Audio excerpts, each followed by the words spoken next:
Hi, everyone. Good afternoon. Welcome to this course taster organized by the ECPR Method School. My name is Susana Salgado. I am one of the academic conveners for the ECPR Method School. I'm here with Sebastian Kulam is my name. I'm the second convener. So we are here to present Daniel Kovarek. He is one of our great instructors. Daniel is research fellow at the Robert Schuman Center for Advanced Studies at the European University Institute. Daniel teaches the course Applied Regression Analysis, Estimation, Diagnosis, and Modeling at the ECPR Method School. And today he will briefly explain us what this course is about and the main applications of this research method in political science. So I hope you enjoy. And thank you so much, Daniel, for being here and you for attending. Thank you very much. Welcome, everyone. I'm just going to share my screen for the sake of our online participants. Okay.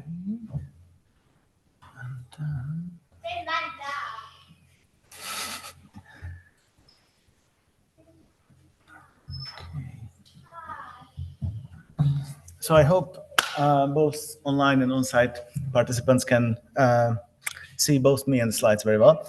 Welcome. As Susanna very kindly said, I'm Daniel, based at the EUI in Florence, Italy, where right now I believe it's something like 38 degrees. So do believe me when I say I'm very happy to be here, and it's a pleasure.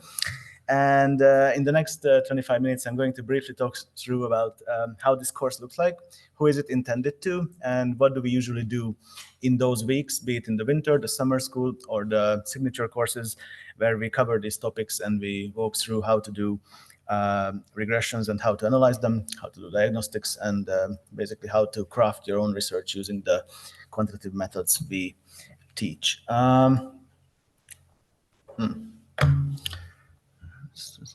Anyway, so this course next time will run between the 16th and the 20th of December, from 9:30 to 12:30 CET.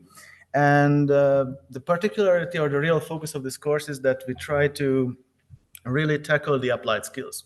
So the course is running in R. We are doing all analysis, all visualizations, all data analytics using the free and open source R. And while we have a bunch of theoretical materials, both uploaded to the e-learning system, shared as online videos, pre-recorded, and we also talk through some of the theoretical fundamentals, I think the course really is tailored and aimed at someone who either, sometime back in the past, 5, 3, 10 years ago, maybe had some exposure to statistics or trying to move, transition from more qualitative to more quantitative methods, or maybe as someone who in the past used to do some sort of very minimal analysis during undergrad or grad school in SPSS or Stata, but kind of try to refresh it, kind of try to acquire new methods, and also want to use, so to say, a more coding, more open source approach when it comes to these analysis and tools.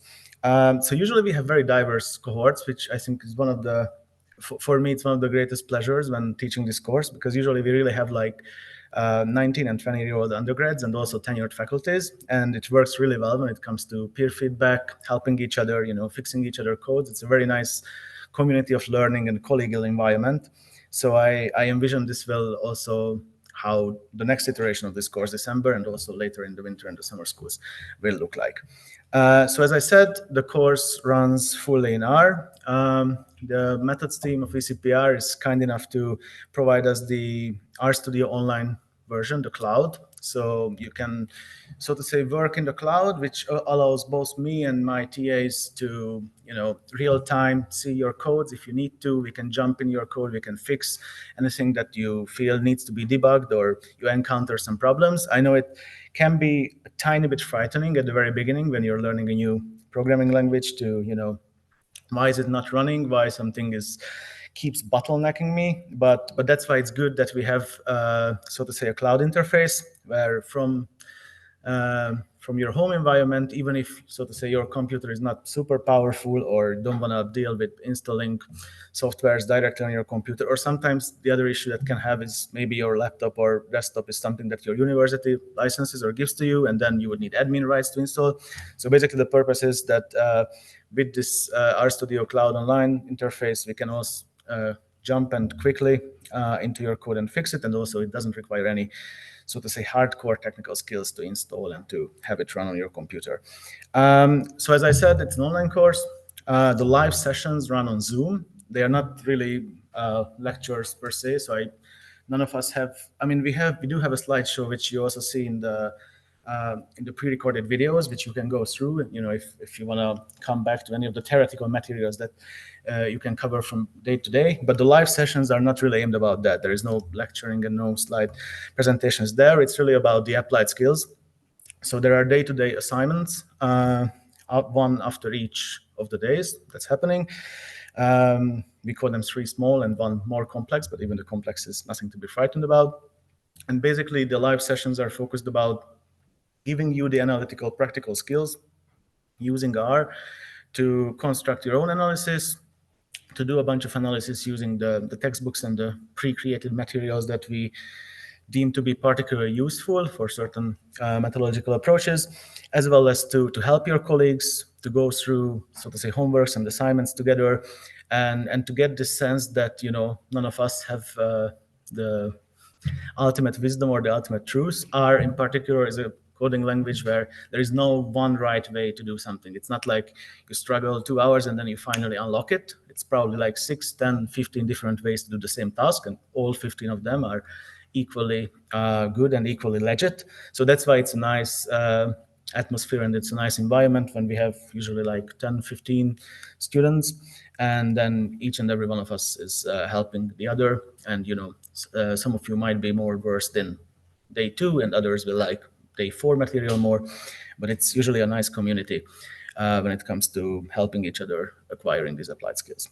And yeah, these day-to-day assignments are also the way how you can earn ECTS certifications and credits at the end of the course by completing them. Again, don't think anything of very complicated or very time-consuming. Usually these are tasks which after the live sessions conclude, so say 12, 13 or in the afternoon, you can do it easily in the afternoon. And then next day we go through and discuss, and if something was wrong or you got stuck somewhere, that's perfectly fine. We can fix it together.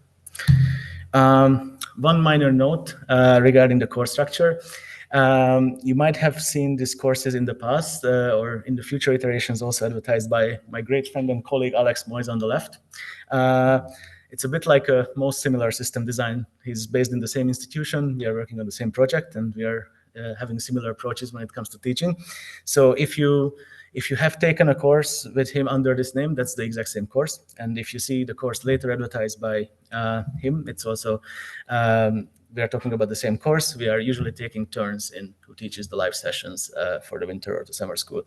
So it's, we are still talking about the same courses. If you have, for instance, if you find in the archives of the ECPR a course advertised by his name. Okay. Briefly, I want to share you how the 5 days of the live session look like and how they are structured. As I said, we don't assume any previous familiarity or prerequisites with knowing R. So we actually, if you're very well versed in R, or if you encountered already this programming language, that's also fine. Probably you will do the tasks and the homeworks and the assignments a bit faster. But generally, it's not the case, and we absolutely don't expect anyone to come with familiarity with R. So we have what we call notebooks, which are pre-generated scripts, both for the actual regression analysis and both for actually learning the R part. So we kind of assume that whoever comes to the course had no exposure to R, and we provide you all the materials to, so to say, bootstrap yourself by the first day to actually start coding and writing very simple but very effective codes already from day 1. So first we cover a bit of review of probability and give you an introduction of linear regression. Then day 2 and day 3 are pretty straightforward. The first one covers estimation and hypothesis testing, and basically we want you by the end of day 2 to get to the point where you can run your simple bivariate regression, trying to explain one variable with the help of another variable. Whereas day 3 is about multiple regression. So basically, we want you to start incorporating more in your predictors, more and more variables which are trying to explain a phenomena and give you a better idea of what is driving something, what is the actual relationship underlying between certain social phenomena, certain political behavior, whatnot could be your area of research interests. Day 4, we tackle so to say, nonlinear applications. So quadratic, logarithmic, and interaction models. Oftentimes you have variables which are not distributed normally. Income is a good case. Usually you have most people earning very little, and then you have some individuals in the distribution who are earning like astronomical amounts of money. Now in that case, we would want to transform these variables into ways that they are more suitable for our analytical purposes, and we are better able to handle them. Sometimes when we go after for quadratic or higher order relationships, certain effects can diminish over time, right? Like higher education usually is related to higher income, but maybe doing a second PhD is actually not giving you the same amount of boost as one PhD compared to a master's. So that would be the type of relationship we would be going after. And then also interaction models. So sometimes you want to address or tackle relationships which are one variable is the effect of one variable is conditional on the other variable. For instance, it could be that, going back to the education example, it could be that the effect of age and education are, so to say, acting in an interactive way. Maybe older people's education is, so to say, somewhat of a vintage educational capital. Whatever they learned 50 years ago is not necessarily the same as a 20-year-old individual learned straight after college. So we would try to tackle these cases where one variable is moderating the effect of another variable. And then lastly, day 5 is a combination of, binary dependent variable stories. So when we are trying to predict probabilities, I think the example that the textbook that we suggest gives you is trying to predict mortgage denials, right? So there is a nice data set that we are using to model and to tackle this question. Mortgage denials are usually like, if you try to play by the textbook, it's they should be dependent on your income and payment ratios. But oftentimes there's like racial bias, there's gender bias, and we're trying to predict that in one of the examples. When our dependent variable is only binary, right? You can either get the mortgage or you can get the mortgage denied. There's not much other chances or other cases potentially happening. And then we also have a bunch of extra topics. So usually the last day, in this case Friday afternoon, or the second half of the course, is something that we usually run a small poll, small survey around our participants, because every year different cohorts might have different needs. And then there is a bunch of other short 1 hour, 1.5 hour extra topics that we can cover, which could be very wide-ranging. In some of the previous years, people opted for geocoded data. Others opted for survival analysis, so trying to model relationships with time. Sometimes it's something experimental. If there is a sizable part of the cohort who is interested in survey experiments and how to analyze and visualize them. So it can be something that so to say, the crowd chooses for, or the crowd opts for. Is that so far more or less clear? Any questions on that?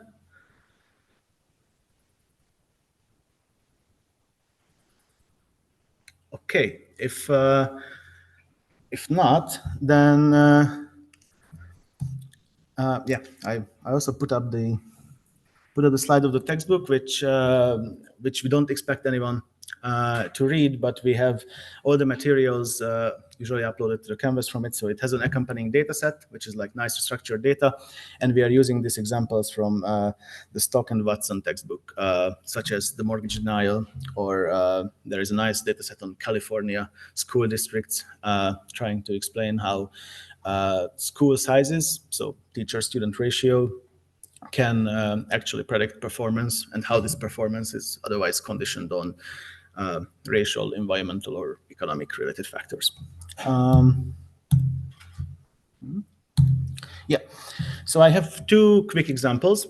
that I brought up. It's very hard to give a 10 or 15 minutes introduction, but I wanted to see you basically how not intimidating and how easy it could be running a very simple analysis in R using straightforward or at least in social sciences very common questions. So there is one quick example, which is on levels of trust. More specifically, it's institutional trust, so trust in politicians. And I just picked two countries, which start with N, so it's North Macedonia and Norway. Now, I'm coming from neither, but I do come from the eastern side of Europe, and I know that trust levels there tend to be very different towards institutions and incumbent politicians than somewhere in the West. So I thought, why not we go after this and try to, so to say, tease out a bit of whether there is a difference between these two countries. Anyone have a guess whether we find something, and what do we find?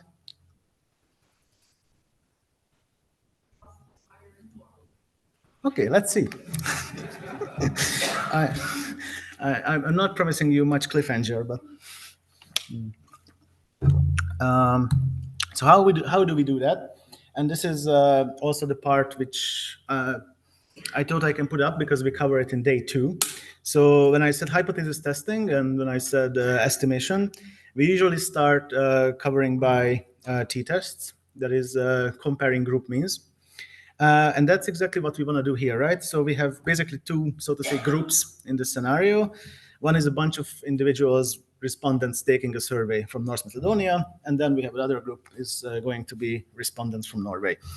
And now what we want to have is differences in country averages or country means, right? So some individuals might be displaying super high trust levels towards their politician. Maybe they like the incumbent. Maybe they are just like very kind-hearted individuals who trust anyone. And some others might be more suspicious of institutionalized power and politicians. So there, I would expect there's a lot of variance within these groups anyway, but we want to go after the averages, right? We want to say something that on average, how does it look like in North Macedonia and Norway?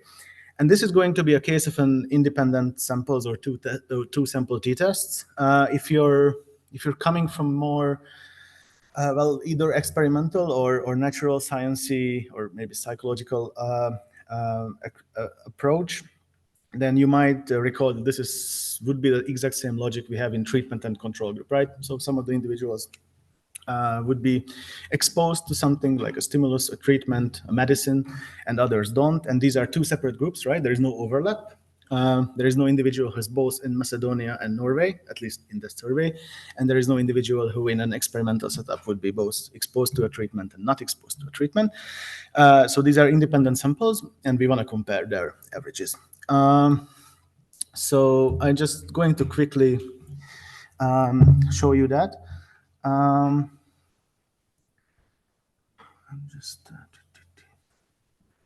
Okay, so the variable we need, and I brought up the codebook. This is also the approach we take in this course because running analysis is oftentimes easy, but to actually interpret the results and to make some meaningful conclusions about them, you always want to go back to the codebook and familiarize yourself with the levels of measurement, how the question was actually framed, what other maybe adjacent, maybe similar, maybe conceptually related questions were asked from the respondents.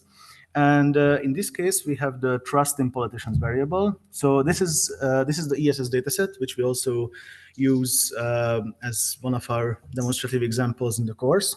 This is the 10th wave, I believe. Maybe some of you are familiar with at least some of the variables on it, or at least the data collection procedure overall. It tends to be generally a high quality data with like a lot of institutional support running in 30, 35, 39 countries.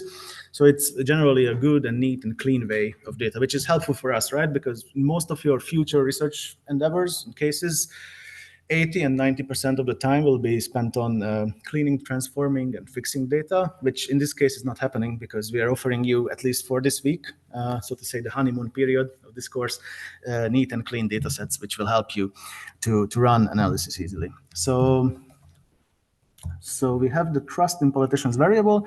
I'm just going to, yeah, you can see it, just going to show up to you. 0 stands for no trust at all, and 10 stands for complete trust. And then some individuals might refused to give an answer or had no idea about the concept of trust. So this is the variable we are going to use. It was measured in both of these countries. And basically, no cheating, no tricks. It's really going to be these 2 lines of the code. So this is what, of course, it will take a bit longer to get there, but I'm telling you, we are trying to give you an idea where and an approach where the simple, easy, and applied skills are pushed into the forefront of our course and make you, well, not just able, but also confident by the end of the course to run simple analysis like that. So I'm just going to load this data set. So as you can see, we have an ESS10 dataset. It's a SAV, so an SPSS format. This is also a common use case in our course, that people come with their data originally created in Stata formats, in SPSS formats, in many other formats. Maybe you collected your data through a survey vendor company. I mean, I've been working with YouGov up until the last week, and they usually provide you SPSS formats. So this, and then you still want to do the analysis in R, right? Because it's free, it's open source, it's reproducible. So when you submit the article to whichever journal that you want to send your research to, usually they will ask for application codes if they are decent outlets. So you want to make sure that your codes can be run by other individuals, and in that case, R is one of the best choices. I think the funniest example of someone taking the course and like giving a motivation was that there was a guy who said that basically he only wanted to update or have his department updated his Stata license, but it was so expensive that they instead sent him to the course, and so he could learn everything in R, which is, I guess, a good motivation and a good good way to eventually be able to run the same reproducible, great analysis just for free. So let's run this code. What I'm doing here, I'm only selecting the 2 countries, North Macedonia, MK, and NO, which is Norway. So I'm keeping only them in the data set. As I said, we anyway have like 39, 35 other countries, but we don't really care about at this point. We only want to compare these 2 countries which start with N. And then with this, I don't even think it can get simpler than this. With this single line of code, I'm just going to run a t-test on them. Remember, the trust PLT was the trust variable we had. And then we have CNTRY, which is, again, ESS lingo or ESS speak for country. So we want to split the respondents by country, and because we kicked out every other country which is not Norway or North Macedonia, we should only have these 2 groups. Now I run this code and I obtain this result, which I enlarge a bit. Anyone who had past experience or exposure with stats, maybe not in R, maybe in completely different formats, but recall something, would be willing to say something about the output? Did we get what we expected? What do we see here?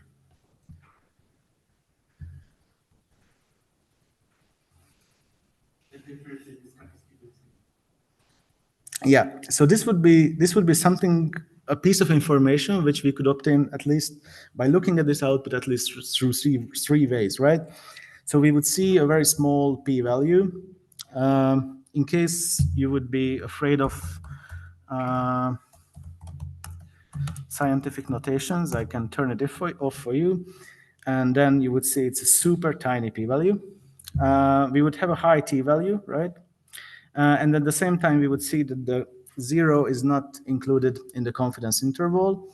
So we have a 95% confidence interval, and we can conclude that this, just as you said, this difference is indeed seems to be something which exists in the population. These groups of respondents tend to be significantly different on their overall evaluation at large when it comes to trust in politicians. And that's not just something random noise we have due to sampling, but it's also something that we assume with high levels of confidence exists or persists in the populations. And then were we right? How do these 2 countries stand? Well, we see that North Macedonia score on average is 2.49. whereas Norway is 5.68. So that's quite a big of difference, even if we factor in that it ranges from 0 to 10, right? So even the average Norwegian respondent is not super trusting their politicians, but they are significantly higher levels of trust is what that they are expressing than North Macedonian one. Okay, and I quickly show you the second example, going back to my slideshow, which is the subjective health variable from the ESS. And this will be a case of running a simple regression model. Again, we are sticking to the same nice and clean, neat data set. This is how the question looked like. It's how is your health in general? Would you say it is very good, somewhat good, very bad? So it ranges from 1 to 5. And let's assume for a moment that our goal here in this exercise is to explain subjective health. What could be driving these responses? What could make someone say that their health in general is very bad? And what could make someone say that their health is excellent? Any guesses? Age. Okay, age, that's a very good point. What would be the relationship you would expect? I guess health get a little better health is very good. That's at least how I'm I don't know. I can concur with my gray hair. Any other suggestions? Income, okay, that's also a good point. What would be the story there?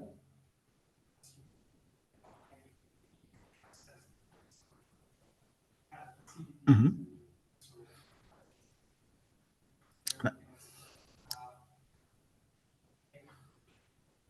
That's a good point. I would definitely include it in the model. Maybe anyone else wants to give us a third? Yeah. Education. Now the question would be, how can you control that these two variables then don't interfere, that I don't measure the same as education and income? Yeah. So basically, the good thing in a multiple regression scenario will be that any effects or any relationships associated with any of our coefficients will be when we already account for the rest of the coefficients, right? So I would take your suggestion and would put in education to the model if I have a variable in education. We'll see it soon. And then whatever associated coefficients or effects we would see would be when we already account for, say, income or age in that case. Okay, so you kind of got almost all of what I had just as a gut instinct.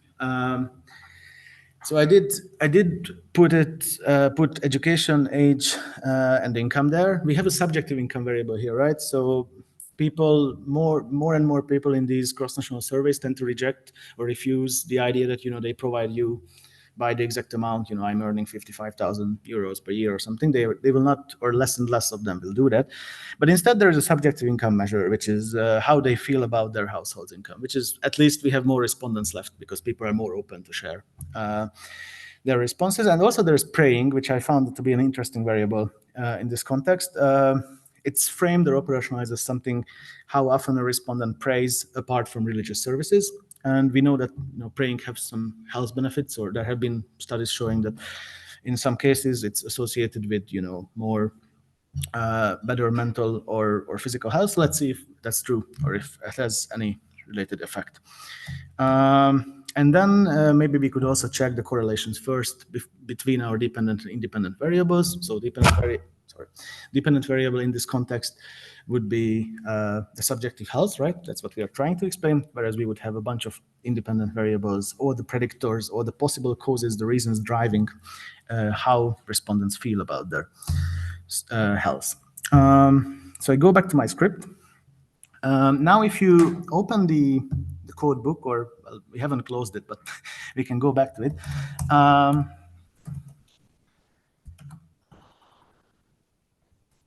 Yeah, so the subjective general health variable, it is, as I said, but it's the 5 is coded as the very bad and the 1 is coded as very good, which I at least don't find very intuitive. So I'm just going to quickly transform it with an item reverse code. Again, this is going to be something like these minimal transformations, renaming a variable, accounting for missing values, recoding scales, merging datasets, which we also teach and cover you over the course of the first 2 days. So you're very well versed later to run analysis while encoding them. So yeah, I have to load the package first. So I recoded the health item. Now 5 will stand for very good health, and 1 will stand for fairly bad health perceptions. And I'm just, for the sake of this correlation heat map, I'm selecting these variables. So remember, we put in education, gender, age. This is a subjective feelings about your income in your household, and then the praying variable. And we quickly get a correlation heat map with just, again, a single line of code, which gives us already a good idea which of these variables would be explaining most of the variance in subjective health and which would be less related or less, so to say, responsible for any variance there. I would point out age in this case. Indeed, age is having the highest correlation coefficient in this context, and the colors, as you could have guessed or might have figured out, stand for the positive and negative direction, right? So the older you get, this correlation heat map suggests, the worse your health, your feelings about your subjective health will be. And that's why it's good that we just recoded the original item, because otherwise it would get confusing. So now higher levels of subjective health actually stand for, feeling better about your health. And without further ado, I'm just going to conclude by running a multiple regression model.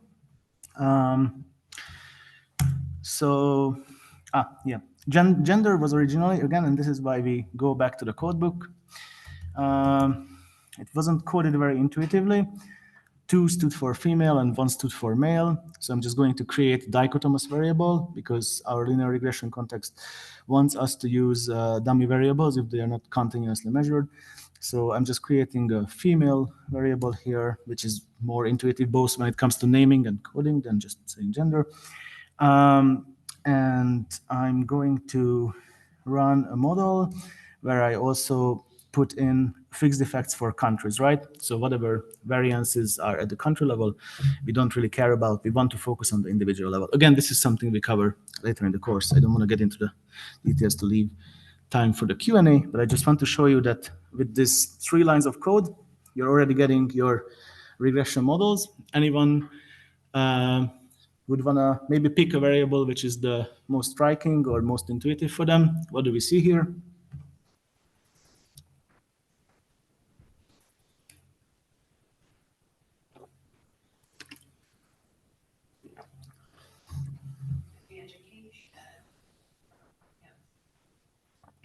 Yeah, but what do we see with education? That standard error is lowest. Yeah, so it's measured pretty precisely, which is, again, probably coming partly from the scale, partly from the fact that many of our respondents are able to provide their education, right? So we have a good and precise measurement. And then we see that in this model, at least, all of these cherry-picked variables, so to say, are seemingly related in the population to the dependent variable, which is, again, feelings or subjective perceptions of your health, even the praying one, even though that would be the one where we are the least confident about the fact that this relationship indeed exists in the population. And I'm just going to conclude by producing a tabular output. Like, this is interpretable, this is nice, but this is not something you want to put into a research paper, right? And that's also what we are trying to do in the course, that from day one, trying to force you that, you're not just sending us outputs as homework and assignments, but you actually interpret them, discuss them, and make it a nice visual or tabular output. And this code, which is, again, just 3 lines of code, will transform all of this into a very nice tabular output, and we teach you how to do that. This is a bunch of code which you shouldn't worry about at this point, but by doing a bit of a magic, I'm opening a LaTeX file, so if any of you are working in LaTeX, this will be familiar for you. If not, don't worry.